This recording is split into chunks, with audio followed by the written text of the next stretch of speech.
Assalamu alaikum dear student, your chemistry teacher Kasim here. Today my topic is quantum number.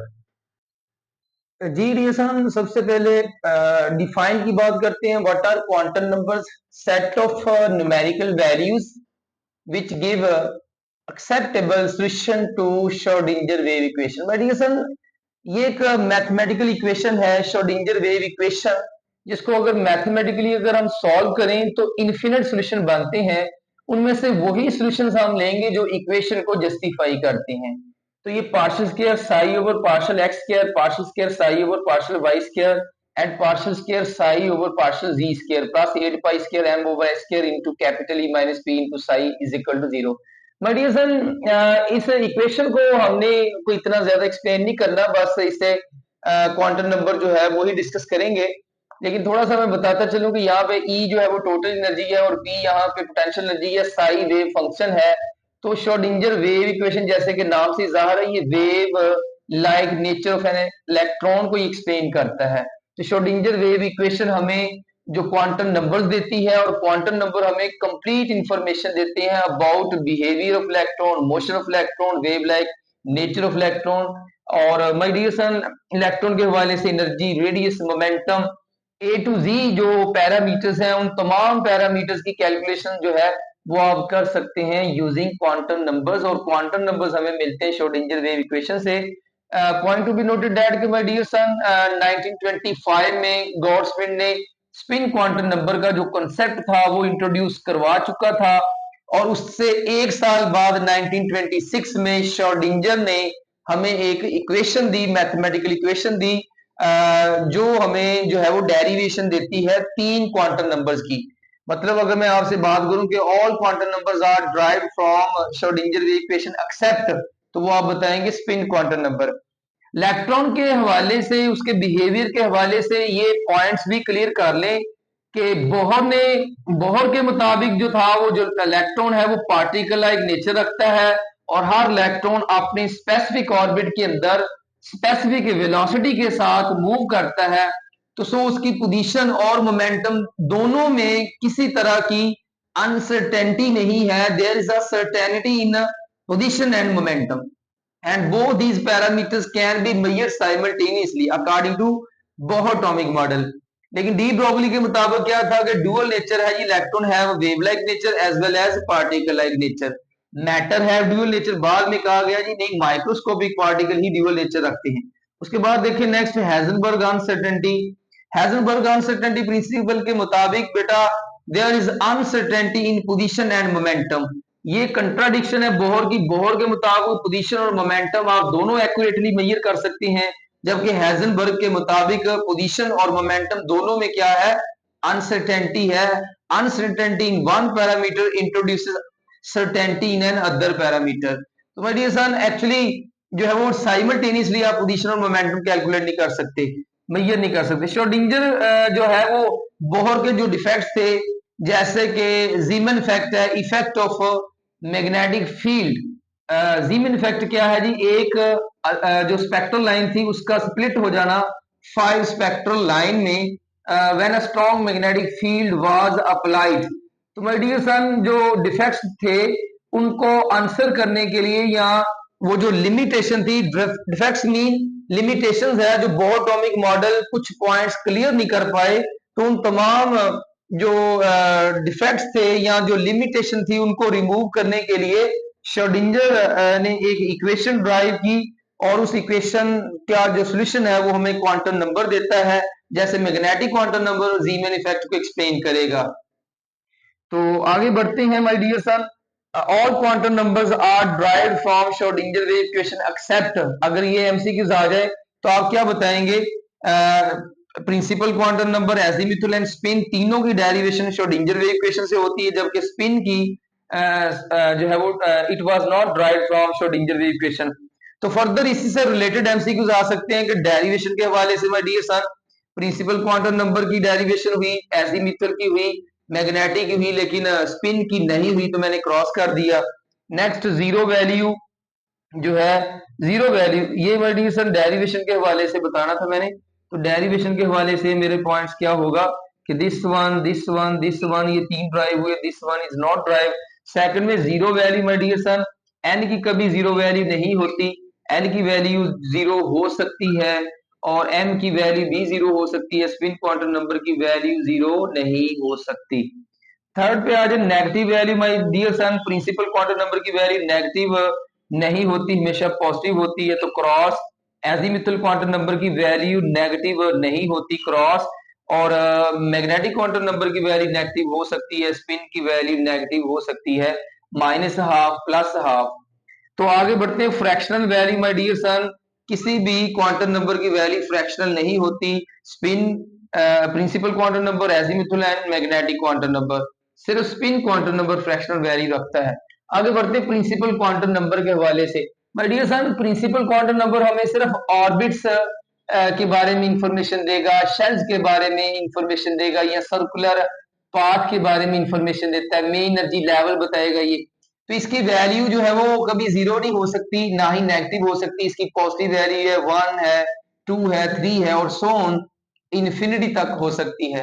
तो my dear son, यहाँ पे एक MCQs है कि जब एन की वैल्यू चेंज होती है, when all changes, when an changes, तो जब प्रिंसिपल क्वांटम नंबर चेंज होगा तो तमाम पैरामीटर चेंज हो गए, एक्सेप्ट यहाँ भी आ गया, तो साइज भी इंक्रीज होता है, एनर्जी भी इंक्रीज होती है, रेडियस भी इंक्रीज होगा माय डियर सन, लेकिन जो शेप है वो रिमेन्स सेम, रिमेन्स सेम, तो शेप कांस्टेंट ही रहेगी। मैं इसको जस्टिफाई करता हूँ। न्यूक्लियस के गिर्द माय डियर सन, ये फर्स्ट शेल है, ये सेकंड शेल है, ये थर्ड शेल है, ये फोर्थ शेल है, ये के शेल की हम बात करें, ये एल शेल है, ये एम और ये एन शेल है, इन्हीं को आप ऑर्बिट्स भी कहते हैं माय डियर सन, ये शेल्स भी है और इन्हीं को आप ऑर्बिट्स भी कहते हैं।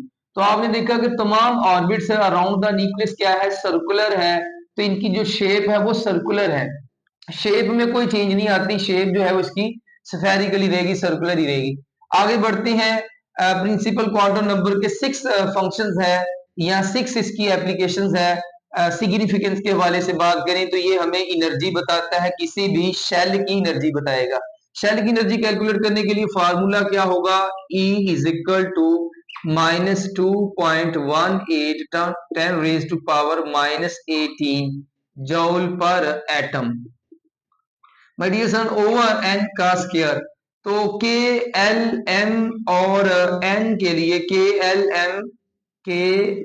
एम और माय डियर सन एन के लिए आप से अगर एनर्जी पूछी जाए कि पहले शेल की एनर्जी बताएं, तो के लिए एन की वैल्यू 1 होती है, एल के लिए 2 है, फिर 3 है एंड सो ऑन। तो माय डियर सर, यहाँ पे आप 1 का स्क्वायर 1 ही है, तो डिवाइड करेंगे, यही वैल्यू फर्स्ट शेल की आ जाएगी, 2 लगाएंगे 4 से डिवाइड करेंगे, 3 के लिए 9 से डिवाइड करेंगे, 4 के लिए 16 से डिवाइड करेंगे। इस तरह से आपको डिफरेंट एनर्जी वैल्यूज मिल जाएगी। तो आगे बढ़ते हैं, सेकंड जो है वो माय डियर सन रेडियस के हवाले से बात करते हैं। तो रेडियस जो है वो किसी भी शेल में, nth शेल में रिवॉल्विंग इलेक्ट्रॉन का जब रेडियस पूछा जाएगा तो r n is equal to 0.529 angstrom और n का क्या आएगा, स्क्वायर आएगा।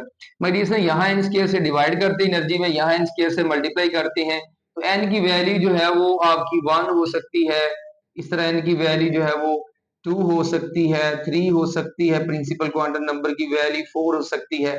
आपसे पूछा जाएगा कि फर्स्ट शेल का रेडियस बताएं, फर्स्ट शेल का रेडियस, सेकंड शेल का रेडियस, ऐसे सो ऑन, थर्ड शेल का या फोर्थ शेल का रेडियस बताएं, R4 बताएं, R3 बताएं, R2 बताएं, R1 बताएं। तो माय डियर सन, चौथे शेल का अगर रेडियस आपसे पूछा जाए तो n की वैल्यू आप 4 पुट करेंगे इस फार्मूला में, इस तरह से 0.529 एंगस्ट्रम और मल्टीपल क्या आ जाएगा, 4 का स्क्वायर 16 आ जाएगा। तो माय डियर सन, जो R4 है, फोर्थ शेल का जो रेडियस है वो कंपेयर किया जाए 1 से तो 16 टाइम जो है वो ज्यादा होता है। इस तरह से आपको रेडियस मिल सकता है किसी भी शेल का। आगे बढ़ते हैं माय डियर सन मोमेंटम के हवाले से, मोमेंटम के हवाले से जी, कोई प्रॉब्लम आपको डियर स्टूडेंट? जी, जी dear son, next my dear son, तीसरी application, principal quantum number gives information about momentum. Momentum के लिए फार्मूला होता है M V R is equal to N H over 2 pi. तो माय डियर सन, यहाँ भी एन की जो वैल्यू है वो फर्स्ट शेल के लिए 1 होगी, उसके बाद दूसरे शेल के लिए, सेकंड शेल के लिए 2 होगी, 3 होगी, 4 होगी। तो आपसे एंगुलर मोमेंटम पूछा जाएगा। फर्स्ट शेल का एंगुलर मोमेंटम क्या होगा, एन की वैल्यू 1 रख लें तो ये एच ओवर 2 पाई आ जाएगा। सेकंड शेल के लिए जब 2 लगाएंगे, 2 से 2 कैंसिल होगा तो एच ओवर पाई आ जाएगा। थर्ड शेल का एंगुलर मोमेंटम क्या होगा, यहाँ पे 3 लगाएंगे तो ये 3 एच ओवर 2 पाई आ जाएगा। फोर्थ शेल का एंगुलर मोमेंटम जब यहाँ पे 4 लगाएंगे माय डियर सन, तो 4 जो है वो आप सिंप्लीफाई कर लेते, 2 टाइम्स 4 तो ये H over 2 H over pi आ जाएगा। तो इस तरह से आप एंगुलर मोमेंटम जो है वो फर्स्ट शेल का, सेकंड शेल का, थर्ड शेल का, फोर्थ शेल का बता सकते हैं। तो प्रिंसिपल क्वांटम नंबर की बेस पे ही आपको मोमेंटम मिलेगा। प्रिंसिपल क्वांटम नंबर की बेस पे ही आप किसी भी शेल का रेडियस बता सकते हैं, किसी भी शेल में रिवॉल्विंग इलेक्ट्रॉन की एनर्जी बता सकते हैं। तो चलिए आगे बढ़ते हैं। नंबर ऑफ इलेक्ट्रॉन्स किसी भी शेल में कैलकुलेट करने का जो फार्मूला है, उसमें भी आपने प्रिंसिपल क्वांटम नंबर की वैल्यू पुट करनी है। फार्मूला है my dear son 2n square. तो this formula is used to calculate number of electron in shells. For example k shell, l shell, m shell या n शेल में number of electrons है। तो n की value क्या है, k के लिए 1 है, l के लिए 2 है, m के लिए 3 है और n के लिए 4 है। तो माय डियर सन यहाँ पे 1 लगाएंगे तो 1 का स्क्वायर 1 ही आएगा, तो 2 इलेक्ट्रॉन्स आ जाएंगे। फिर इस तरह से 8 आ जाएंगे, 18 आ जाएंगे, 32 हो जाएंगे। तो अगेन देखें यहाँ पे 4 का स्क्वायर 16 मल्टीप्लाई टू 32 इलेक्ट्रॉन्स आ जाएंगे। इस तरह से नंबर ऑफ इलेक्ट्रॉन कैलकुलेट कर सकते हैं। नेक्स्ट है सेकंड लास्ट, नंबर ऑफ सब शेल्स इन शेल। तो किसी शेल में सब शेल्स कैलकुलेट करने हो तो फॉर एग्जांपल शेल की बात करें तो के, एल, एम, एन जो है वो माय डियर सन शेल्स है। और प्रिंसिपल क्वांटम नंबर की वैल्यू क्या होगी, 1 2 3 4 होगी। तो एन की वैल्यू इन शेल्स के लिए। और अगर आपसे सब शेल पूछे जाए तो सब शेल का फार्मूला भी एन ही है। जो वैल्यू एन की होगी वही सब शेल की होगी। तो यहाँ पे नंबर ऑफ सब शेल्स कितने होंगे, जो प्रिंसिपल क्वांटम नंबर की वैल्यू होगी 1 2 3 4 आ जाएगी। तो आपने देखा कि greater the value principal quantum number greater the number of सब शेल्स इन अ शेल। तो किसी शेल में सब शेल कैलकुलेट किए जा सकते हैं यूजिंग दिस फार्मूला। लास्ट है my dear son, number of orbitals अगर कैलकुलेट करने हैं किसी शेल में तो उसका क्या फार्मूला होगा। तो यहाँ पे प्रिंसिपल के की बात कर लेते, K shell, L shell, M shell, N shell. तो इनके लिए प्रिंसिपल क्वांटम नंबर की वैल्यू जो एन की है वो 1 है, 2 है, 3 है और 4 है माय डियर सन। अगर आपसे पूछा जाए कि इन शेल्स में नंबर ऑफ ऑर्बिटल बताएं तो नंबर ऑफ ऑर्बिटल का फार्मूला होता है एन का स्क्वायर। 1 यहाँ पे लगाएंगे, 1 का स्क्वायर 1 हो जाएगा, 2 का 4 हो जाएगा, 3 का 9 हो जाएगा, 4 का 16 हो जाएगा। तो इस तरह आपने देखा कि एन की वो वैल्यू आपको देगा। अगर एन की वैल्यू वो 4 दे देता है तो 4 किसके लिए है, एन शेल के लिए। तो इसमें ऑर्बिटल पूछेगा तो 16 होंगे। तो इस तरह से principal quantum number can be used to calculate number of orbital in shell. It can be used to calculate number of subshells in a shell. It can be used to calculate number of electron in shells. It can be used to calculate energy of electron in nth orbit. It can be used to calculate radius of a revolving electron in nth orbit. It can be used to calculate angular momentum of nth electron of an electron moving in nth orbit. तो किसी भी orbit में moving electron का angular momentum भी। तो ये 6 applications है angular momentum के प्रिंसिपल क्वांटम नंबर के हवाले से।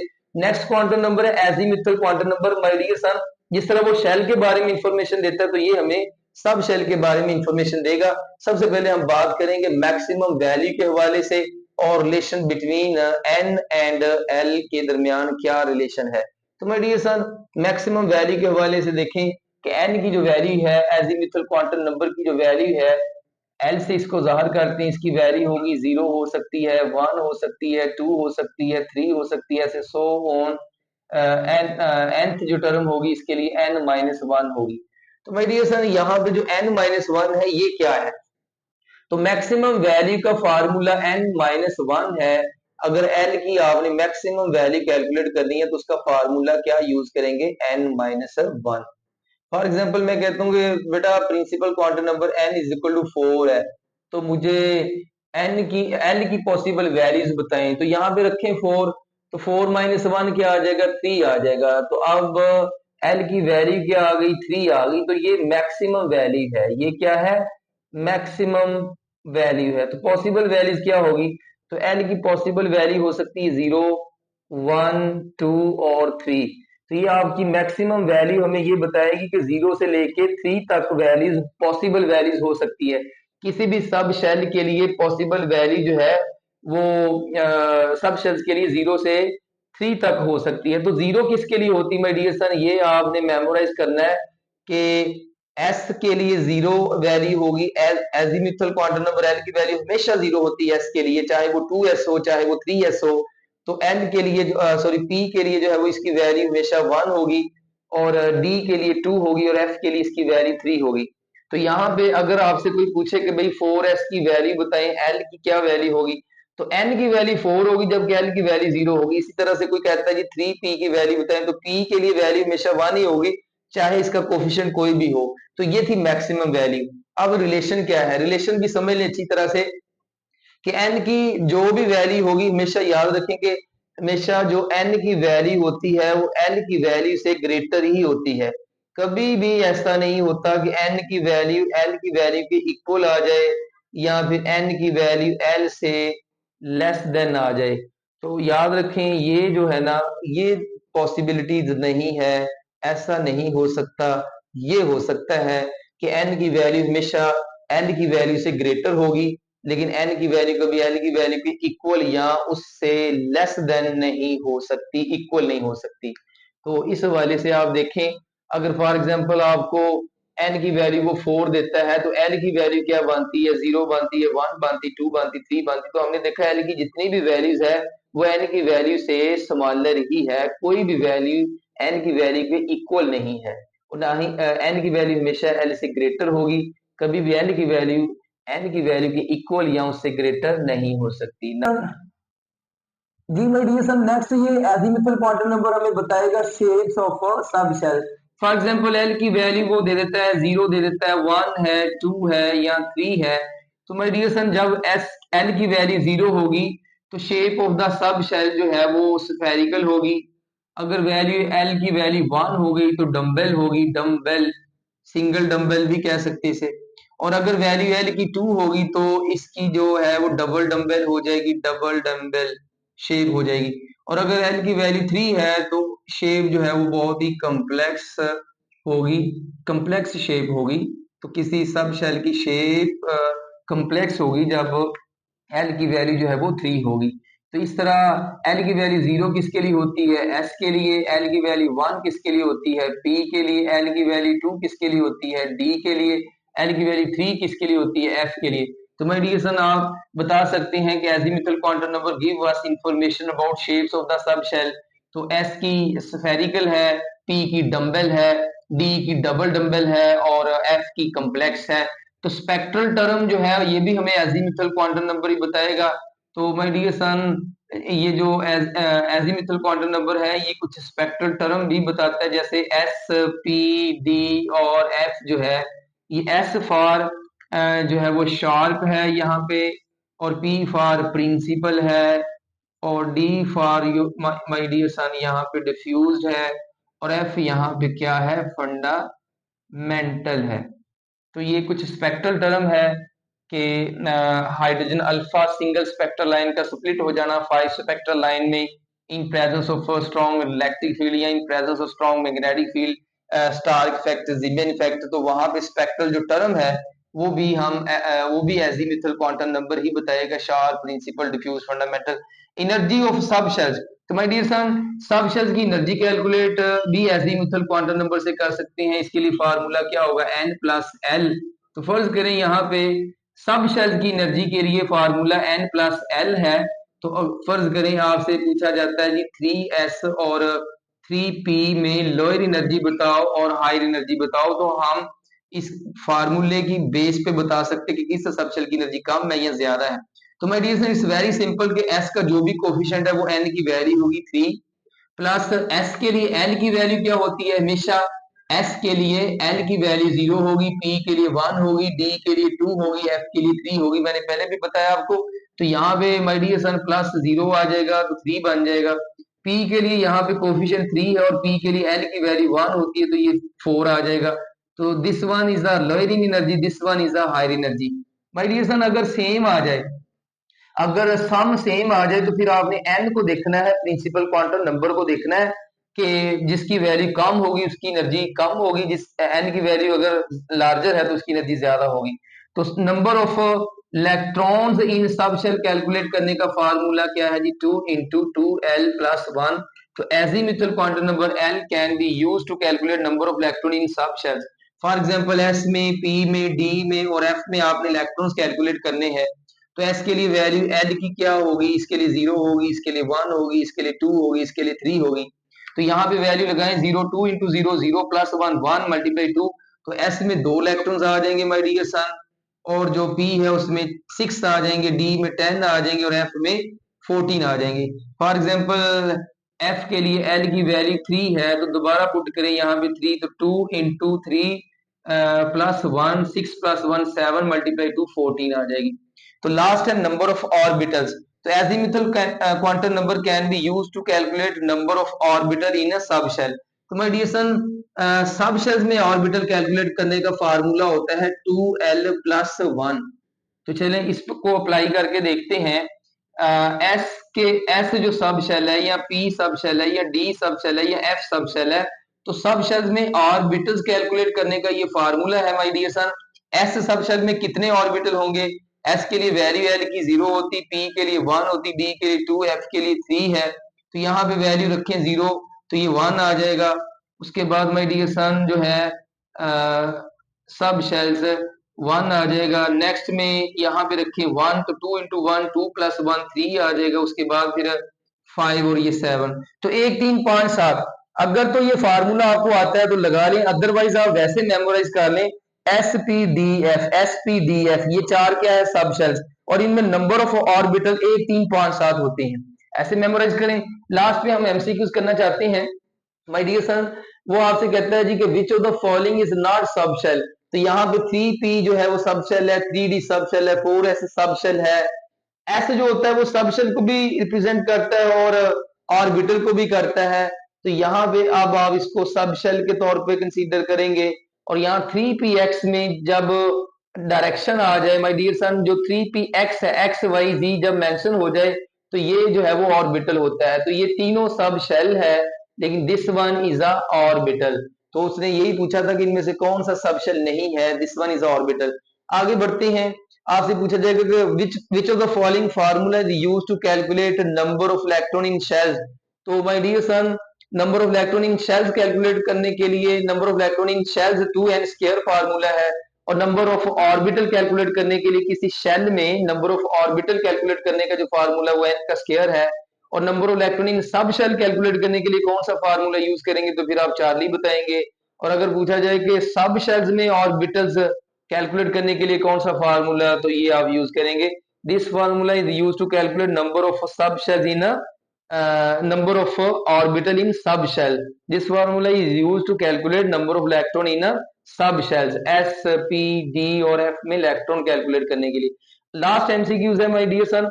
Outermost shell of the sodium have set of quantum number. यहाँ पे माय डियर सन जो है वो 4 ऑप्शन दे रहा है, 4 सेट दे रहा है क्वांटम नंबर्स n और l के हिसाब से। तो कहता है कि सोडियम का कौन सा सेट रखता है। तो my dear son, outer most shell की उसने बात की है, तो इलेक्ट्रॉनिक कन्फिगरेशन देखिए, first s², 2s², 2p6 and 3s sodium के लिए 1 होता है। अब my dear son, outer most shell में इसके एक ही इलेक्ट्रॉन है और वो 3s है।